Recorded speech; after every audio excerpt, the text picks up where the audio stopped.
From Washington, this is VOA News.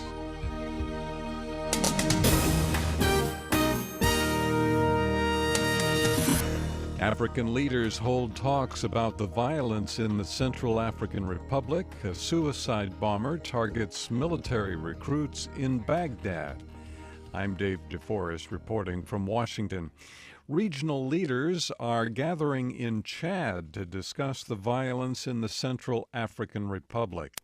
President Michel Djotodia wants to update the economic community of Central African states on the security situation in the CAR and discuss turning an African intervention force into a United Nations peacekeeping force. For more on this story, visit our website, voanews.com.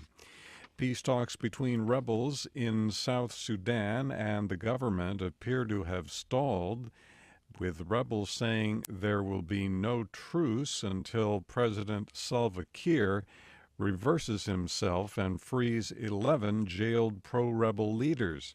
So far, President Kiir has refused to release the detainees who were arrested last year for their alleged roles in a coup plot. Earlier in the day, government delegates said they were ready to sign a truce soon, but did not elaborate.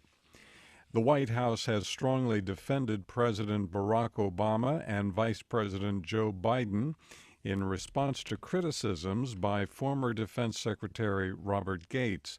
Those criticisms come in a memoir being published next week.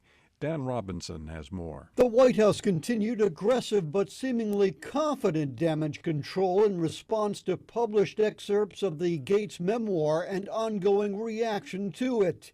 Video and still photographers were permitted brief access as President Obama and Vice President Biden had lunch at the White House. No reporters allowed in, so no questions were asked. Biden, a potential 2016 presidential candidate, gets harsh criticism from Gates, who describes him as being wrong on nearly every major foreign policy and national security issue over the past 4 decades. Dan Robinson, VOA News, the White House. A suicide bomber has attacked a military recruiting center in Iraq, killing at least 12 people and wounding 25.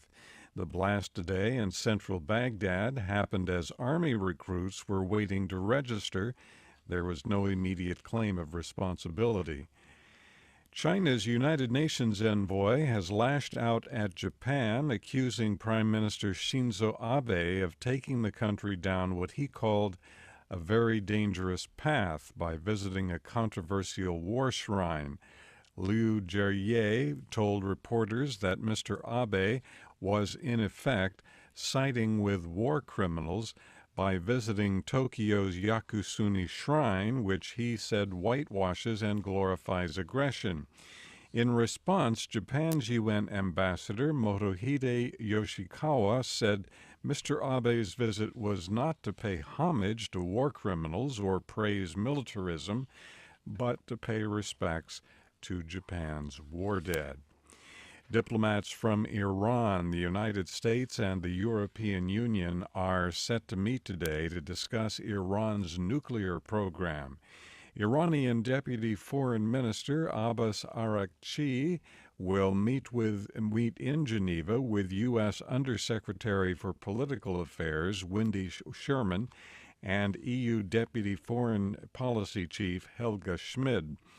Iranian Foreign Minister Mohammad Javad Zarif expressed optimism ahead of the talks, saying Iran is committed to working toward putting into place the agreement it reached with world powers in late November. Retired American basketball player Dennis Rodman has apologized for an incoherent, profanity-filled rant in which he appeared to blame Korean-American missionary Kenneth Bae for being held by North Korea.